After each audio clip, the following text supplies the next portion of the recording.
ইয়া রাসূলুল্লাহ মান হুম। সাহাবা একরাম বললেন, নবী আমার, আল্লাহর পরিবার আবার কারা? আল্লাহর পরিবার আবার কে হতে পারে? আমরা সবাই তো মুসলমান, আমরা তো নবীর উম্মত, আল্লাহর বান্দা, আল্লাহর তো ছেলে নাই মেয়ে নাই। ও নবী আমার, আল্লাহর পরিবার কারা? নবী আমার বললেন, ক্বালা হুম আহলুল কুরআন আহলুল্লাহি ওয়া খাসাতুহু। এবার নবী আমার বললেন, আল্লাহর পরিবার হলো তারাই যারা কোরআনের জ্ঞান অর্জন করেন। সুবহানাল্লাহ। যারা কোরআনের ইলম অর্জন করবেন তারা আল্লাহর পরিবার। হাফিজে কোরআন সাধারণ কোনো মানুষ নয়, আল্লাহর পরিবার।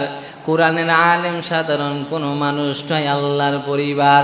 বলতে পারেন, হুজুর আমরা তো তাহলে কেউ আল্লাহর পরিবার না? বলে না না, আপনার সন্তান যদি হাফেজ হয়, আলেম হয়, আপনার সন্তান যদি আল্লাহর পরিবার হয়ে যায়, তাহলে সন্তানের বাবা হিসাবে আপনিও আল্লাহর পরিবার। নিজে